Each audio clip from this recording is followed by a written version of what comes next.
Რავჭი. მართლა გოდარა ვიგავუშვი. რო გნახავ, აი თვალებში ვერ ჩამხედავ არამზა და თავხედავ მართლა. Ფუ მამა, ფუ. ბოდიში. იმურს უსუდა გარეგასმა. ასეთი არ იყო აქეთ.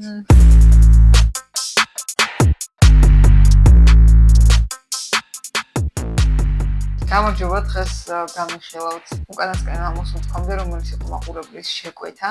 თავიდან რა შეგვიძლია რომ ვთქვათ. ერთი რაღაც რაც შემიძლია ვთქვა არის, რომ ახალი ტალღის ფილმები განსაკუთრებით ფაქტობრივად მათ ფილმების მერე გარდა ხა მოხდა ისეთი კინოში, რომ ყველაფერი შეცვალეს, რა კინო შექმნეს, ახალი კინო შექმნეს. იმდენი რამე არის თქმული, იმდენი რამე არის დაწერილი, იმდენჯერ არის განხილული, რომ არ ვიცი დღეს ჩვენ ახალს და უცხოს რას ვიტყვით. ხო, ანუ ახალს და უცხოს არ ვიტყვით, მაგრამ ხო რაღაცეზე ჩვენი აზრის მაინც ეგ მაინც შეგვიძლია ხო. იქიდან უნდა დავიწყოთ, რომ ანუ ამ ფილმს ვერ განვიხილავთ და მე მგონი თუ ანუ აწიკიდე თუ ამ ფილმს ვერ განვიხილავთ, ნახონდი გაისთვის სულაც იყო. fail. error. თუ მოგვიწევს კიდე ახალი ტალღის ფილმების განხილვა მით უმეტეს, ყოველთვის ალბათ დავიწყებთ იქიდან, რომ გარემო არის პირველ რიგში გასათვალისწინებელი. ამ ფილმს ახლა ჩვენ ისე ვერ შევხედავთ, როგორც კონკლავს უყურეთ, ან თუნდაც როგორც ბერლინის საზეზე ვისაუბრეთ. მიხოთ იმის რომ ის კლასიკაა. მაინც სხვადასხვა შემთხვევაა. ახალ ტალღის ფილმებზე ზოგადად რთული იქნება ისე საუბარი და ამ ფილმების ისე განხილვა, როგორც სხვების. მოდი მაშინ ზოგადად ამ ფილმმა რა გარდატეხა მოახდინა? ხო, ანუ ზოგადად კრიტიკოსების უმრავლესობა, თუნდაც ერთ-ერთი ყველაზე ცნობილი თანამედროვე კრიტიკოსი როჯერ ებერტი მისი აზრითაც ამ ფილმიდან იწყება თანამედროვე კინო, ანუ იმდენად მართლა დიდი გადატრიალება მოახდინა კინოსამყაროში, რომ ეს გახდა თანამედროვე კინოს ერთგვარი საზომი თუ საწყისი რა. რა თქმა უნდა, კლასიკად იმიტომ არის ქცეული, რომ უმრავლესობას მოსწონს, მაგრამ მოგწონს არ მოგწონს, მაინც იმის აღიარება მგონი ყველას უნდა შეეძლოს, რომ რაღაც ძალიან მნიშვნელოვანი დევს ამ ფილმში. მაშინ პირველ რიგში რეჟისორი ვახსენოთ, იმიტომ რომ ახალი ტალღა კი ეს რაღაც ერთიანი მოვლენაა, მაგრამ ბევრი რამით უნიკალური ჯგუფი იყო და ერთ-ერთი ის, რომ არც ერთი რეჟისორი ერთმანეთს არ გავდა. მიუხედავად იმისა, რომ ერთმანეთის აზრებს როგორ იზიარებდნენ, ერთ გზაზე იდგა ყველა, აბსოლუტურად ქონა საკუთარი ავთენტური მეთოდი, ხელწერა და გამოხატვის საშუალებები. გოდარი ჩემთვის არის არა მხოლოდ ახალ ტალღაში, ზოგადად რაც კი ფილმები მინახავს და ვინც კი მსმენია და გამიგია, ყველაზე თავხედი რეჟისორი, ვინც მოვლენილა დედამიწაზე, აი შემიძლია თამამად თქვა და ეს ფილმიც არის ამის ერთ-ერთი ნათელი მაგალითი. აი თავხედობაში რას გულისხმობ? გასპარ ნოეს რა თავხედობაც აქვს? ის თავხედობა გოდარს არ აქვს. სხვა სექცია თავხედობისაზე. ხო, რაღაც ანუ მაგ თავხედობაზე არ გვაქვს საუბარი და მით უმეტეს იმ თავხედობაზე რაღაც თვითაღიარებული რეჟისორები რო არიან, ეგ კიდე სხვა თავხედობა არის, ეგ საერთოდ ადამიანური თავხედობა. არა თუ რეჟისორული დანაშაულია. ათობრეობის წინაშე.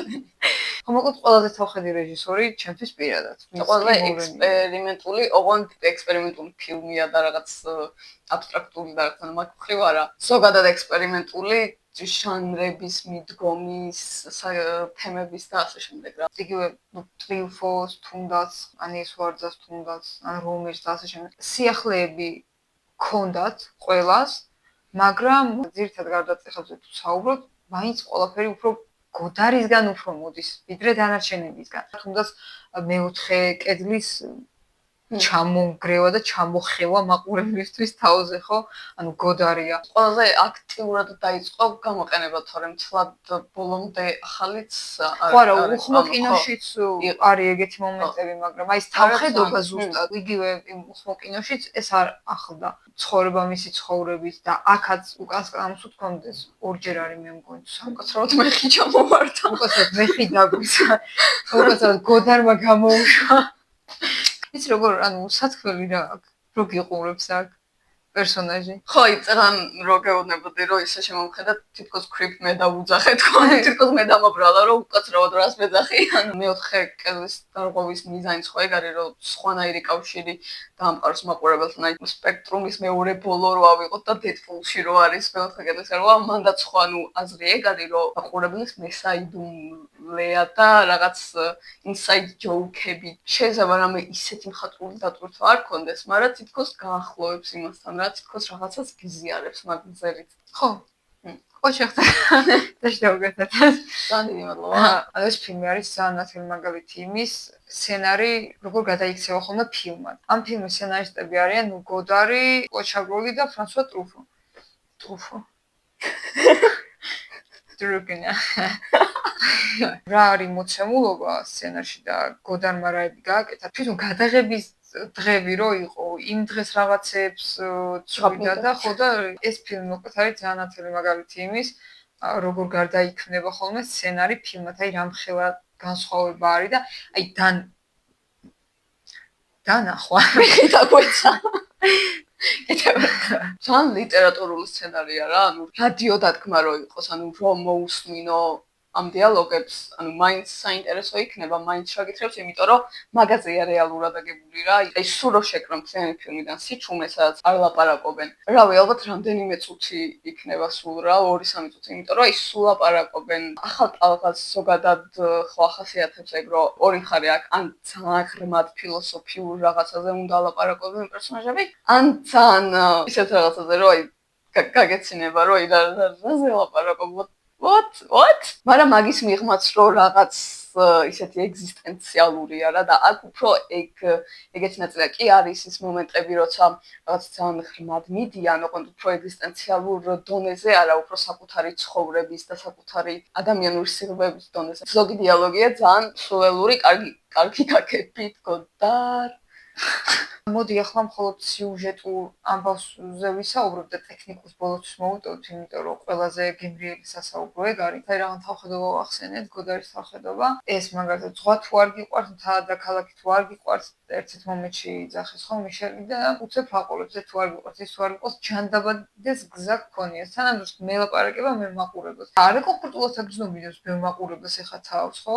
პერსონაჟი რო ხარ მის მიმართ. კაი, ემპათიაზე არ არის საუბარი, რაღაცა აპათია იქნება, სიმპათია იქნება, ემპათია იქნება, თუ რაიმე პათია ხო უნდა გქონდეს, იმიტომ რომ პერსონაჟია და უცებ ეს პერსონაჟი გეუბნება, რომ ჯანდაბადად გზა ქონია და სიტყვებშიც ძალიან ისეთ ამამად გამოხატავს. ეს ჩემი ერთ-ერთი საყვარელი ფრაზაა, მაგალითად, ახლა კარგი იქნებოდა მაგარ ქალთან სექსი. ანუ მაგას რომ ამბობს, როგორ შეიძლება რომ და აი ეგეთი მომენტია კიდე ქალებს რო ხედავს მანქანის გაჩერებას სოციალურ მედიასკავები ჩავისვან და კილომეტრზე ერთი კოცნა იყოსო ანუ აი ეგ კომენტარი მთელი ეგ სცენა რა მანქანაში თან ხო რეალურად მაგით ვეცნობით პერსონაჟს თავის ძალიან ბევრ თვისებას მაგ სცენაში მაგ მანქანის სცენაში ავენ ზუსტად ეგეთი თავხედული ლაპარაკიც და აი ქალებთან როგორ დამოკიდებულება აქ პერსონაჟის გაცნობის გზები ხო მილიარდნაირი არსებობს ვიზუალურად თუ სიტყვებით რაღაცა თითქოს გაზიზღებს, მაგრამ თან ვერ გეზიზღება რა რაღაცნაირად. იმიტომ რომ ხლა უშუალობას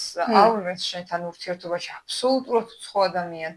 ადამიანთან ადამიანებთან ყოველთვის არის დროითი მონაცემებიც გასათვალისწინებელი 60-იან წლებზე ვსაუბრობთ და ასეთი უშუალობა 100 კაცი ზის დარბაში და 100-ვესთან ასეთ უშუალობას ამჟღავნებს პერსონაჟი. ანუ შეუძლებელია უბრალოდ რომ რამდენადაც არ უნდა ეთანხმებოდე რამეში, არ მოგინდეს ურთიერთობა ამ პერსონაჟთან, რა ის შანსი არ არის უბრალოდ. პატრიციას სახე, რომელიც 60-იან წლებში ამერიკელი ქალის სახეს წარმოადგენს, მე ამბოხე ქალის ახალგაზრდა სტუდენტის გარემოს და პერიოდის გამოძახილია. ამათი ურთიერთობა ურთიერთსაპირისპირო არიან თითქოს სრულიად, მაგრამ რაღაც კავშირს რო პოულობენ და მაგ კავშირს რო ხედავ, თან თითქოს არის მომენტები, როცა ეჭვი გიჩნდება, რომ ეგ კავშირი საერთოდ არსებობს მიშელის მხრიდან, იმიტომ რომ თითქოს მხოლოდ როგორც სხეულს და როგორც ქალს ისე ხედავს პატრიციას და პატრიციას მხრიდან, იმიტომ რომ თვითონვე ამბობს რეალურად, რომ არ უნდა რომ ვინმე უყვარდეს და არ უნდა რომ ვინმეს უყვარდეს. ამიტომ რაღაც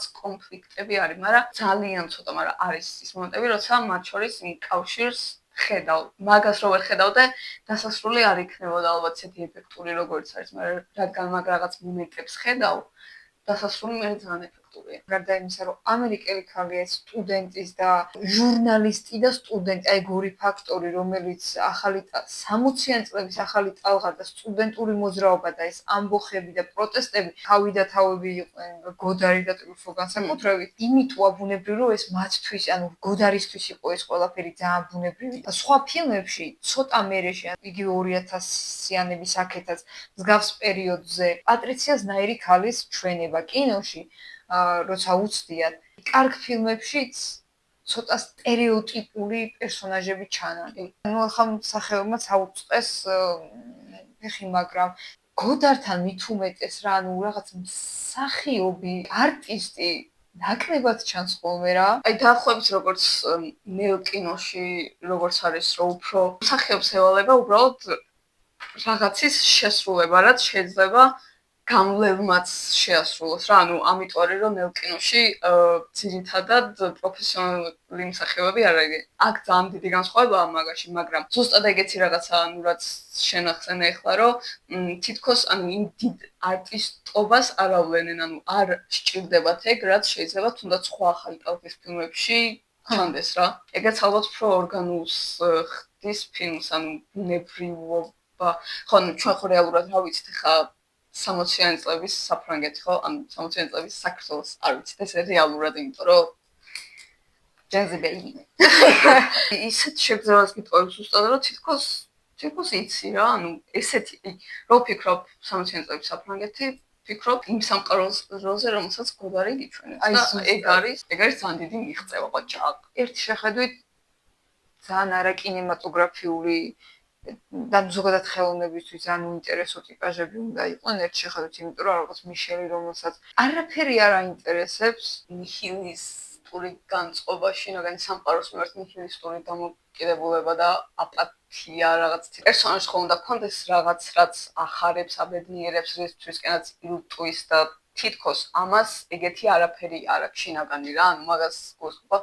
და ზოგადად ახალ ტალღას პრინციპში რაღაცნაირად ახასიათებს ეგეთი აპათიური პერსონაჟები. კი და ამიტომაც არის რომ მათ ფილმები როგორც წესი უმეტესად არის ემოციურად მაყურებელში არაფერს არ იწვევს. რაღაც რამდენიმე ფილმის გამოყენება ძირთად უფრო ტრიუფო იყო ემოციებში უფრო ტრიუფო. ხო, პატრიციაც მიუხედავად იმისა, რომ მე ამბოხეა რაღაც მიზანსტრაფულით შეგვიძლია უწოდოთ ამ ადამიანს, მარტო ის რომ ანუ სიყვარული არ მინდა არავისთან, ეგ მხოლოდ რაღაც ამ სამიჯნურო სიყვარულს არ ეხება რა, ზოგადად ემოციები არ უნდა და ზოგადად ურთიერთობა, ასეთი ურთიერთობები არ უნდა, თორემ ის რო გართობა და ვიღაცასთან წავიდეს ყავადარბიოს და ასეთი ურთიერთობები კი ბატონო. ზოგადად ვახსენეთ იმ 60-იანი წლის ამერიკელ ქალში, მაგრამ ძალიან დიდი აი სითა ხედეთ რომ რაღაცა აი მანდაც შეიძლება მაგის დანახვა, რომ აი მაგ პერიოდში და იქამდეც ქალს როგორც უფრო ემოციურს და ეხლა ზოგი არის, ვისაც მიაჩნია რომ ნუ ქალი არის ემოცია და კაცი არის ინტელექტი. და სრულიად ატრიალებს მაგას რა და ემოციის განცლის ქალს და პირდაპირ ათქმევინებს რომ ეგ არ უნდა. და ეგ ანუ რა ძალიან დიდი ნაბიჯია რა. ძალიან დიდი ნაბიჯია და თვითონ ფილმშივეც არის მაგარი დაპირისპირება, როცა წერალს რო ეკითხებიან რა არისო თავარი რაღაცა და ორი თავარი რაღაც არის კაცისთვის ქალი და ქალისთვის ფულიო. ძალიან სტერეოტიპული, ძალიან აი პლაკატური განცხადება რა, ხო? აი მაგ სიტყვების მე პატრიციას რეაქცია როგორია? კინო მაგიტო არის რა, მაგარი სიტყვები მით უმეტეს როცა რეჟისორმა, სცენარისტმა იცის რა უნდა ათქვენოს, ძალიან მაგარია, მაგრამ მოქმედებაში გაკეთებული რაღაც ბევრად უფრო ძვირფასია. კი და ეგეც ძალიან მაგარია, რომ რაღაცას ათქმევინებ და მერე მოქმედებით აჩვენებ. ეგ გვახიზიანებს ხოლმე როგორც წესი რა, ჯერ რომ რაღაცას გვაჩვენებენ და კაია და კარგად გვაჩვენებენ და ჩვენით მივდივართ რაღაც დასკვნამდე და მერე რომ იმას სიტყვებად გარდაქმნიან და ეს პირიქით რაღაცნაირად ეს საერთოდ არ გაგიზიანებს, იმიტომ რომ ეგეც ძალიან კინემატოგრაფიულია, ეგ კავშირი, მაგას რო აკავშირებ, რომ ის სიტყვები ესე იგი გულისხმობდა იმ სიტყვებს, იმიტომ რომ აი ამ მოქმედებაში ჩანს მისი რეაქცია. ხო, მართალი იყო და გულწრფელი იყო. სხვა მხრივ ამ პერსონაჟებზე ბევრს ვერ ვილაპარაკებთ, იმიტომ რომ ნაკლებად ემოციური პერსონაჟები არიან. რთულია ასე დროს ისინი განიხილო რაიმე ჭრილში რა.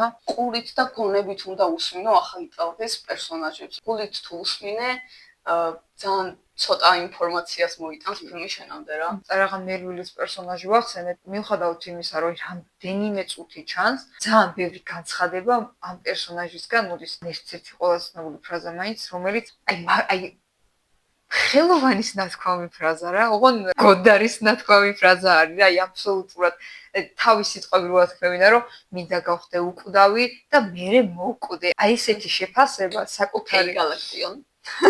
აი აქ ან შანსი არ არის 100%, 1000%, მილიარდი პროცენტით ეს არის გოდარის სიტყვები. იმიტომ რომ ეგეთი ადამიანი იყო. პერსონაჟი იმას ვიტყვი, რომ არ ვიცი ამ დამთახოვის, მაგრამ 20-იანი წლების ამერიკელი განგსტერის პაროდიასავით არის. ოღონდ ცოტა პაროდია არ არის, უბრალოდ რაღაც თითქოს უნდა რომ ის იყოს. თან არ არის და რაღაცებზე ძალიან გეცინება, მაგრამ მე იმასაც იაზრებ, რომ ანუ ნამდვილად მოკლა ადამიანი და ანუ მართლა არის კრიმინალი, მაგრამ ეგ მინდოდა ვეთქვა.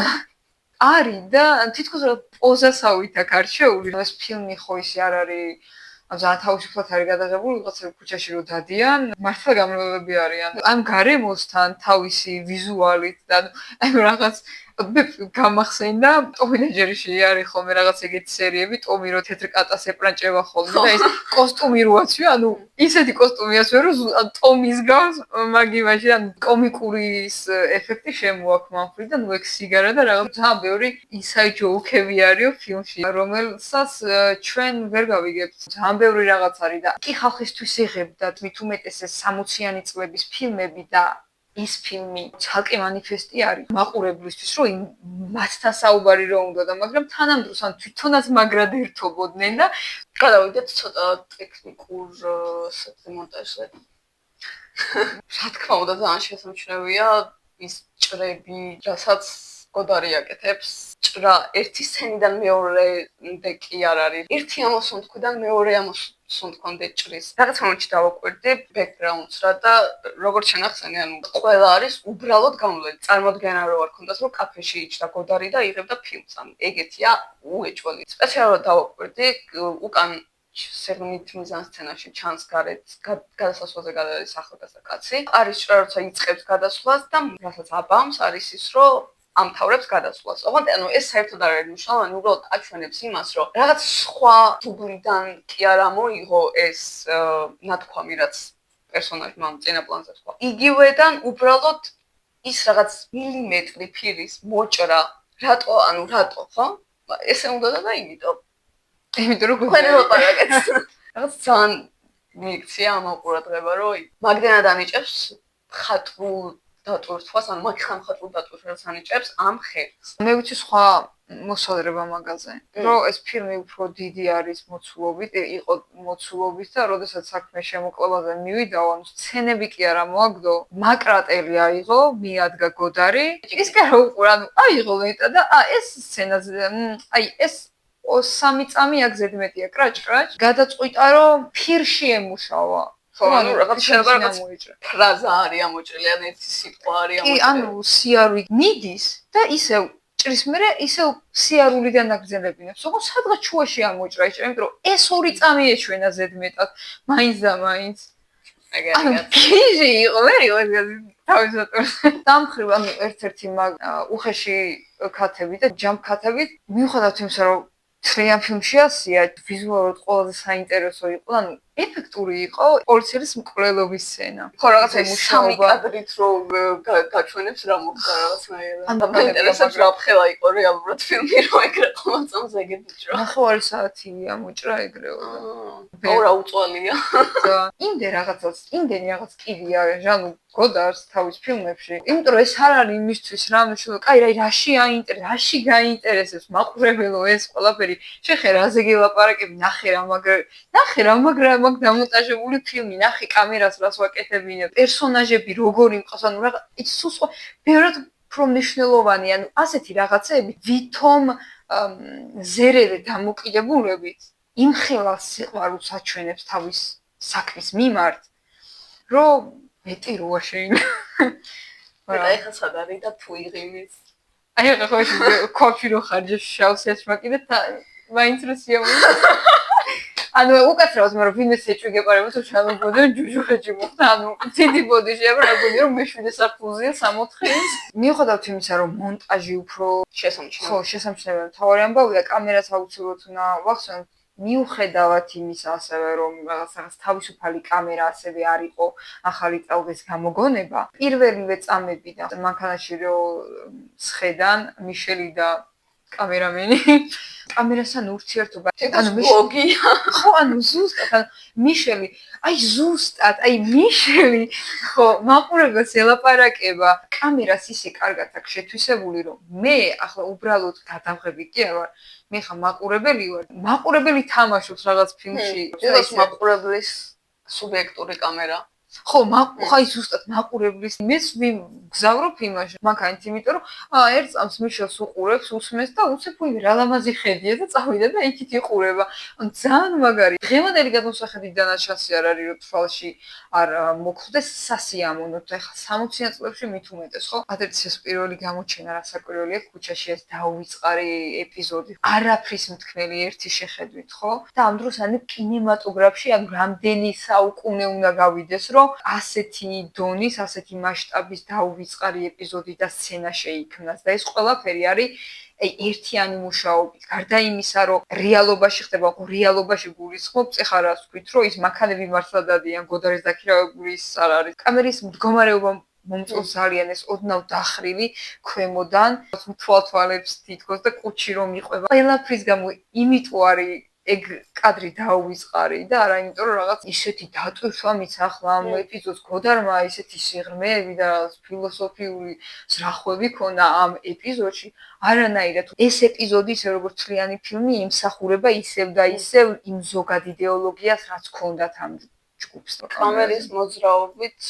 კიდე ბოლოს წინა სცენა ძალიან საინტერესო კულმინაციური მომენტი როდესაც ისე უნება რომ ჩაგიშვი პოლიციასთან პატრიცია წრეზე დადის ანუ პატრიციას დაყვება კამერა მიშელის მხოლოდ ხმა ისმის მანდაც ხო ანუ ემოციით დატვირთული არ არის მაგრამ აი კამერის მოძრაობა ქმნის იმ დაძაბულობას რაც თვითონ სცენას არ მოაქვს რა აი ზუსტად ალბათ ემოციურად დაცილობას ეგ ეპიზოდი ყველაზე კარგად გამოხატავს ხო ძალიან ბუნებრივი არის იმიტომ რომ პერსონაჟები ზუსტად მოყავს იმ სამყაროსთვის არის ბუნებრივი რაც გოდარს აქვს შექმნილი ამ ფილმში და არა რეალური სამყარო არა ჩვენი სამყაროსთვის თვითონ და ეგაა ძალიან მაგარი რა კამერა ალბათ მაგიტომ მუშაობს ეგრე მაგრა რომ ასე თუ გააკეთებინებს კამერას თუ ასე ამუშავებს მაშინ მაყურებელში შექმნის იმ დაძაბულობას რაც არ უნდა შეიქმნას ამ პერსონაჟების ურთიერთობით იმიტომ რომ ამ პერსონაჟებს რო შეექმნათ, მაშინ სულიად სხვა პიროვნებებს ვიღებთ, ის რაც არც დასაწყისში არიან და არც დასასრულში არიან და მარტო ამ ეპიზოდში იქნებოდნენ, მარტო ამ სცენაში, რაც სულიად ამოვარდნილი იქნებოდა მთლიანი ფილმისგან. ისევ ელაპარაკეთ ახლა რომ თითქოს მთელი ფილმი აი თავისუფალი კამერით და ეს პანორამებით არის. რეალურად მონაცვლეობა არის უძრავი კამერის და მოძრავი კამერის ძალიან მაგარი. მაგალითად, ფილმის ერთ-ერთი ყველაზე გრძელი სცენა შუა ნაწილში არის ერთ ოთახში. ერთ ოთახში არა საწოლზე უძრავი, ნუ ჭრები არის, რა თქმა უნდა, ხედების მონაცვლეობა, მაგრამ კამერა უძრავია. ყურების დროს გამახსენდა, რომ ისეთი გარემო აქვს შექმნილი ამ პატარა ოთახში, ამ პატარა სახლში და ამ პატარა საწოლში. პატრიციას ოთახი სოფლიოში არის ყველაზე მყუდრო ადგილი. ჩემ ოთახზე და ჩემ საწოლზე უფრო მყუდრო ის ყო სოფლიოში. ყველაზე მყუდრო ადგილი არის პატრიციას ოთახი. ისეა გაკეთებული. იმედია პათეტიკურად არის როდესაც მომფი, იმიტომ რომ თვითონ ასე აქვს გადაწყვეტილი, რომ ასე განახო. და უბრალოდ ნუ აქვთ მარტ, ნუ აქვს მარტ. აღნიშნავია, რომ სასტუმროა, ანუ სახლი არის, სასტუმროში არის ეს ოთახი. ხო. მაგარია, როცა მაგაცდას გიჩენს მაყურებელს სასტუმროს ოთახი, რომელიც რეალურად პერსონაჟისთვისაც კი არ არის საკუთრივი სახლი. და ბოლოს სცენა აუცილებლად უნდა ვახსენოთ, იმიტომ რომ ბოლოს სცენა და ალბათ მნიშვნელოვანი იქნება გოდარის ფილმში. რაღაცა მნიშვნელობას მიენიჭებდა. ალბათ. რაღაც აი ამის სიკვდილის თან თითქოს მოსალოდნელი იყო. მაგის დამიუხედავად, ანუ მაინც არ იწვევს იმ ემოციას, რაც მთავარი პერსონაჟის სიკვდილმა უნდა გამოიწვიოს. მგონია რომ ანუ ამ ფილმში ყველაზე ემოციური მომენტია, არის როცა ის სახით იმას აკეთებს, დემონსტრაცია არ მინდა. მაგრამ ხო, რო იმანჭება, ძალიან კინემატოგრაფიულია ჯერ ერთი, იმიტომ რომ კინოში აი ეგ მიყვარს კიდე ძალიან როცა რაც დასაწყისში რაღაც ძალიან ბანალური იყოს. ნებისმიერ ფილმს უკეთესად აქცევს ეგეთი გამოძახილები. როცა დასაწყისში ან შუაში სადმე არის რაღაცა, რაღაც ხდება, მოქმედებით, თუნდაც სიტყვით, მაგრამ მოქმედებით კიდე მაინც სხვა ხიბლია. და აი ბოლოში რო აი ისეა გამოყენებული, როგორც ამ ფილმში, იმიტომ რომ მართლა მთელი ფილმი არის ემოციისგან დაცლილი. მან რაღაც ხდება შენში რა. ბოლოს ასევე პატრისიას მოქმედება, მიშელის ეს ტუჩებზე თითების გამახვილებული ყურადღება და ამიტომ თვალში ხდება აუცილებლად. დიალოგი ისე შედგა, დიალოგი იყო ეს მათ შორის რა. ყველაზე მნიშვნელოვანი და მნიშვნელობის მატარებელი დიალოგი იყო მიუხედავად იმისა, რომ ის რაც ვახსენეთ იმ ოთახის სცენაში, რავი, ენას არ აჩუმებენ, სულ აპარაკობენ. ყველაზე მნიშვნელოვანი იყო აი ეს უსიტყვო დიალოგი. კინოს ზოგი უწოდებს, კინო არის რეალობის სარკე და არ არის რეალობა, არის რეალობა და ხელოვნება არ შეიძლება იყოს რეალობის სარკე, იმიტომ რომ ხელოვნებამ უნდა შემოგთავაზოს ალტერნატიული რეალობა და არა ის, რაც არსებობს, რასაც შენ ისედაც ხედავ. ეს ბოლო სცენა რაც იყო, რეალობაში განა ვერ იარსებებს. არა, ძალიან აი ხელოვნებისთვის არის, ძალიან კინემატოგრაფიულია. განა იწვი გეპარება იმაში, რომ მანამდე რასაც ლაპარაკობდნენ, სიცრუე იყო, მაგრამ აი ურთიერთობა, რაც ამ ჟესტიკულაციით და ამ მოქმედებით ჩანს, მეტი არის ვიდრე ის, რასაც ლაპარაკობდნენ. გულწრფელები იყვნენ, რასაც ამბობდნენ, მაგრამ თითქოს ამ მომენტში თვითონაც მიხვდნენ, რომ იმაზე მეტი ხდებოდა მათ შორის და თავიანთ საკუთარ თავებშიც კი ვიდრე ეგონათ აბსოლუტურად უწფელი იყო მიშელიც როცა ამბობდა იმას რასაც ამბობდა და პატრიციაც მაგრამ აი მაგ მომენტში მე მგონი ორივემ გააცნობიერა რომ ბევრად უფრო მეტი იყო პატრიციას ბოლო გამოხედვაც მეოთხე დღეს რა ყოველთვის ეს ვთავდება ფილმი შეიძლება სინანულია რომ შეიძლება მანდ მიხვდა რა დაკარგა რა შეიძლება ქონოდა ამით დავასრულოთ დღევანდელი ვიდეო კომენტარებში დაწერეთ თქვენი აზრი ამ კლასიკაზე ხანდახან ანუ ცლადაც გაგვიზია ერთხელ მე თქვენი შეხედულებები ანუ მართლა კომენტარები იმიტომ კი არ გვინდა რომ რაღაც კომენტარი დაიწეროს ალგორითმი და რაღაცა მაგით ანუ მართლა გვაინტერესებს გულწრფელად თქვენი აზრი ნახვამდის და ყველაფერს ვეთანხმდით ჩემედაც ეს უნდა დავასრულოთ აი ესე ვერა ვარ კარგად ვერა ვარ